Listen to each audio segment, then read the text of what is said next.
की शुरुआत इस वक्त की बड़ी खबर से। दिल्ली की नई वजीर आला ने ओहदा संभाल लिया है। दिल्ली की नई वजीर आला बनी रेखा गुप्ता। दिल्ली की चौथी खातून वजीर आला बनी रेखा गुप्ता। रेखा गुप्ता ने लिया सीएम ओहदे का हलफ। एलजी वीके सक्सेना ने दिलाया हलफ। आपको बता दें कि 6 अरकान असेंबली ने लिया वजीर के ओहदे का हलफ। प्रवेश वर्मा ने लिया वजीर के ओहदे का हलफ। आशीष सूद ने मंत्री पद की शपथ ली है। कपिल मिश्रा ने भी मंत्री पद की शपथ ली, ओहदे का हलफ लेते हुए नजर आए। मनजिंदर सिरसा ने भी हलफ लिया है। तो आपको बताते चले, रेखा गुप्ता ने दिल्ली की मुख्यमंत्री के तौर पर शपथ ले ली है और ऐसे में वो दिल्ली की चौथी महिला मुख्यमंत्री बन गई।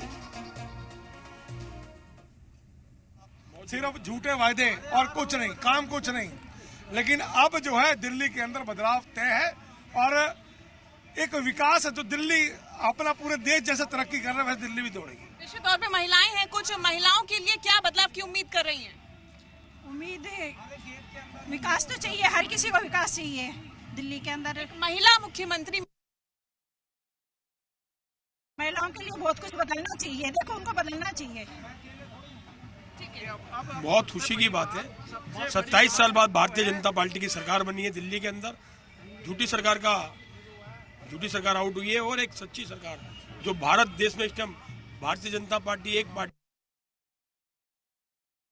भारतीय जनता पार्टी बहुत खुशी का माहौल है, बहुत खुशी का माहौल है। देखिए, अब बहाने की राजनीति खत्म हुई, बदलाव की राजनीति होगी। दिल्ली के अंदर विकसित दिल्ली बनेगी और निश्चित तौर पर जो 12 साल से दिल्ली जिस तरीके से आपदा झेल रही थी उससे मुक्ति मिलेगी दिल्ली वासियों को। और निश्चित तौर पर चाहे वो सड़कों की समस्या हो, चाहे वो जल प्रदूषण हो, चाहे वो वायु प्रदूषण हो, उनसे दिल्ली वासियों को मुक्ति मिलेगी। दिल्ली वासियों का भी आभार कि उन्होंने हमारे देश के यशस्वी प्रधानमंत्री श्रीमान नरेंद्र मोदी जी में अपनी आस्था और विश्वास प्रकट करते हुए एक बहुमत की सरकार दिल्ली के अंदर दी भारतीय जनता पार्टी को। और भारतीय जनता पार्टी की हमारी महिला शक्ति के रूप में मुख्यमंत्री श्रीमती रेखा गुप्ता जी निश्चित तौर पर दिल्ली में हर महिला, हर युवा, हर बुजुर्ग का सम्मान करते हुए दिल्ली को विकसित दिल्ली बनाएंगे।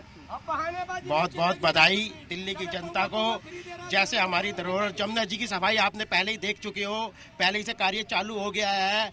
और जो है प्रदूषण की जो दिल्ली आपदा सह रही थी, अब सारी ये सब चीज़ें से निजात मिलेगी दिल्ली में मोदी जी के नेतृत्व में और दिल्ली आगे बढ़ेगी। केजरीवाल जो कहता था मैं कट्टर ईमानदार हूँ, जनता ने बता दिया कि वो कट्टर बेईमान है।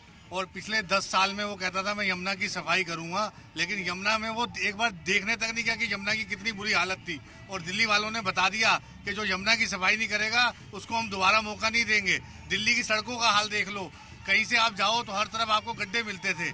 और केजरीवाल को अब हरा दिया है। अब बीजेपी की सरकार आई है, हमारी रेखा गुप्ता जो माननीय मुख्यमंत्री बनी हैं वो दिल्ली में बहुत अच्छा काम करेंगी। और दिल्ली में हमें उम्मीद है कि आने वाले 5 साल में बीजेपी बहुत अच्छा काम करेगी और दिल्ली को बहुत बढ़िया सी सिटी बनाएगी और दिल्ली को ऐसी राजधानी बनाएगी कि दुनिया उसको देखेगी। मैं तो ये कहना चाह रहा हूँ कि जो केजरीवाल बोलते थे कि महिला का सम्मान नहीं करती है बीजेपी ने ये दिखा दी कि महिला ही हमारा चीफ मिनिस्टर हो गई है दिल्ली का। और कहना मैं चाह रहा हूँ कि ये बोल रहे जमुना सफाई नहीं होगी, जमुना सफाई में कार्य हो मतलब स्टार्ट हो गया है। मैं ये कहना चाह रहा हूँ केजरीवाल जी, देखिए ये तस्वीरें सामने आ रही हैं और लोगों में काफी ज्यादा उत्साह है। मेरे साथ मेरे सहयोग